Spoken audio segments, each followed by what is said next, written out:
What's on, ladies and gentlemen? My name's Ross, I like games, and today we got more new Digimon cards to talk about. It seems like we are really getting into BT8 reveals. I am into it, ladies and gentlemen. And what we've got today is 3 dual-color Digimon that are all partly red, but they don't share the other colour in common. Translations here from the lovely Ensan Gaming, and we might as well start off arbitrarily, it doesn't really matter, with Silphymon, and we got ourselves a red-green, or actually a green-red Digimon, because remember, they do tend to actually put the left-hand side of the card as the main colour here, because they do tend to be more one colour than the other, although in gameplay-wise it doesn't make a difference. And I don't know, I really enjoy that attention to detail. It makes me very happy indeed. So what we've got here is a level 4 cost to play normally, which is alright, 4,000 power, which is about right, 3 cost to Digivolve, which is expensive, frankly. Level 4s should be 2 cost to Digivolve, but it is a 2 cost to Digivolve from Hawkmon. And that's essentially it, right? If you're Digivolving from Hawkmon, yay! 2 cost to Digivolve, otherwise it's a 3 cost. We saw this the other day, incidentally. We saw this on Flamedramon, which could Digivolve from a Vmon for a 2 cost, but otherwise was a 3 cost. Seems to be something they're bringing in here, which I do find very interesting. It's going to be interesting to see how this goes. I'm not entirely convinced personally. I think the fact that it's generally expensive, but there is a way to make it the regular cost, I don't know. Something doesn't quite sit right with me on this. I'm going to be interested to see how players react to this. But it's got that new armor release skill, which incidentally we've seen before on Flamedramon. So, okay, fine. Essentially, rather than looking at it as it's expensive to Digivolve unless you go from this particular Digimon, we can look at it as it's expensive to Digivolve because it's got armor release or armor purge, which is a nutty good skill. Oh yeah, but actually if you want, you can make it not expensive to evolve by going from a particular Digimon, which I think is actually the better way to look at it, and shockingly enough at that stage I don't have a problem, and I rather suspect nobody else will either. And it is a nutty skill. Essentially what it says is, when this Digimon would be deleted, you may discard a card from the top of this card stack to prevent it from being deleted. So essentially you lose your Silphymon here, but you don't lose the whole Digimon. You go from your level 4 back down to a level 3. It's the same as if you had been de-Digivolved 1, for instance, but you don't lose the Digimon. And if you've been in play, that means you still get to attack and blah, blah, blah. It's definitely a good thing, ladies and gentlemen. It is definitely a good thing. This is going to be a game-winning skill that we see on a bunch of Digimon, because the idea that instead of being deleted, you only lose the top one is redonk.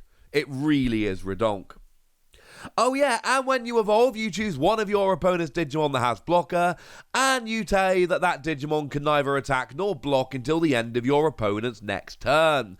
Incidentally, this is a green skill.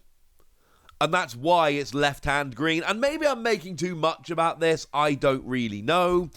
But it's clearly a more green than red Digimon because of this skill. And that means that it's green on the left-hand side. I kind of like this.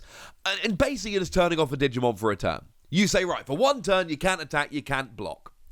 And that's going to be cool.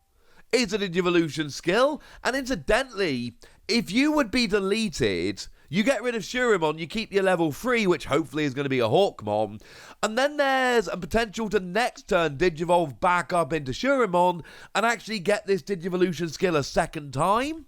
That could be a really fun way to actually go about doing this, which is really, really cool. I can't be the only one that really thinks that's a fun idea. So this is a really good Digimon. Armor release or armor purge is crazy, and then the fact that you get to take a Digimon with blocker and stop them attacking or blocking until the end of your opponent's next turn is great. I don't know, they might not have a Digimon with blocker, blah, blah, blah, don't care. This seems really cool. Moving on then, we've also got a Silphymon, which is a red-yellow Digimon. Red on the left, yellow on the right. And we've got an 8 cost to play normally, 8,000 power, 4 cost to Digivolve. Incidentally, the average for level 5 has always been 737, so this is just one more than usual. And it is a red-yellow Digimon that can Digivolve either from red or yellow, which, yeah, seems about right. But it comes in with your Jogress Evolution, red level 4 and yellow level 4, which means that you can take a red and a yellow level 4 on the field, mash them together, and then Digivolve into this without paying any additional memory. The cost is 0. We've only seen Jogress Evolution with a cost of 0 up till now, but I do think it's worth pointing out that the card, and I've said this before, the card does make a point of saying it's a cost of 0, which doesn't mean they will make us pay in the future, but it absolutely leaves the door open for them to make us pay to do it in the future. You have been warned. So okay, Jogress Evolution's quite good. Remember, you unsuspend when you evolve, so you can potentially attack with both the level 4s, fingers crossed they don't get deleted when you attack, and then Jogress Evolve and attack with a level 5 as well. Jogress Evolution is pretty gosh darn cool. You've then got a skill whereby when you evolve, you choose one of your opponent's Digimon, and it loses 5,000 power until the end of the turn. And then, if you Jogress evolved, you choose one of your opponent's Digimon with 5,000 power or less and delete it. And obviously, you can combine those two skills together. So if there's a 10,000 power Digimon, or you're playing other yellow tricks to lower the power more, you can bring a Digimon down to 5,000 power and then go ahead and delete it. That's really cool. If you haven't Jogress evolved, you just lower power by 5,000, and that can be enough, incidentally. But it's clearly a better skill if you Jogress evolved. I mean, what you can do here is just take out 2 5,000 power Digimon. Lower one by 5,000 power, it gets deleted. And then choose an opponent's Digimon with 5,000 power or less and delete it. So you can take out 2 little Digimon, you can take out 1 bigger Digimon. It's clearly a very fun skill. And as if that wasn't enough, when you are attacking, as an inheritable skill, you choose one of your opponent's Digimon with 5,000 power or less and delete it. So you're potentially deleting 1 or 2 Digimon when you Digivolve, then you Digivolve again and you delete one every turn when you attack. This seems like fun. What you're basically doing here is just wrecking little Digimon. And that's mean, in a way, but it's also not that mean, because that's how you go and win the game. And then we finish off with Flamedramon, which is a red-blue Digimon, 5 cost to play normally, 5,000 power, 3 cost to Digivolve.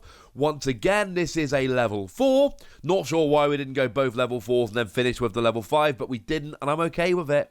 So once again, it's powerful, it's expensive, and it should be a 2 cost to Digivolve, not a 3 cost to Digivolve, which is rubbish. However, it's got armor release.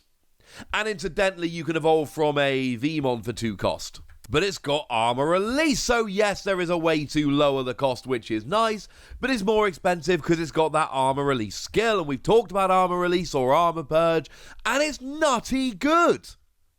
It is absolutely nutty good. The fact that when you get deleted, you drop the level 4 but keep the level 3 and just keep on rolling, yes, ladies and gentlemen, absolutely yes. Oh yeah, and it's actually not, I mean, to be fair, the armor release alone might be good enough, but it's alright. We've got something else going on here as well. We've also got a skill whereby when you are attacking, this Digimon gains 3,000 power until the end of the turn. And that's a non-inheritable skill, so you essentially end up with an 8,000 power level 4. 8,000 power level 4 is like super high. 7,000 is what we would generally expect on a level 5. So when we got to 8,000 power, we turn you from a level 4 into above average level 5, which means that if you're attacking blindly into the stack, which is where I'm always thinking with these Digimon, right? You don't want to lose your level 4, you want to keep going up into your 5s and 6s most of the time. I know there are exceptions. So I'm thinking about my Digimon and I'm like, well, if I attack blindly into the stack, can I do that with a reasonable expectation of survival? And if I've got 5,000 power, no! Definitely not. If I've got 8,000 power, yes. I'm going to get deleted by a level 6 and level 7, so maybe against Megazoo, no. But against almost anything else, yeah. That sounds kind of cool, ladies and gentlemen. That sounds kind of cool. So there we go, 3 more Digimon, all dual colour, all partly red, all with kind of fun. And we've got that armor purge coming around as well, which even though you're paying 1 more to Digivolve, unless you go from a specific Digimon, I happen to think it's probably actually worth it in the end. But I want to know what you think both about armor purge and about this, so let me know in the comment section. Go nuts! Be nice!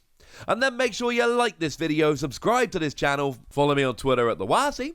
That's where we talk Digimon and a whole bunch of other card games. And do please consider checking out patreon.com/PTCG Radio, where you can support the channel, get some bonus podcasts and all kinds of fun things. But by far the most important thing as always, look after yourselves till next time, would ya? Thank you very much for watching. My name's Ross, and you've been watching Wasi Plays.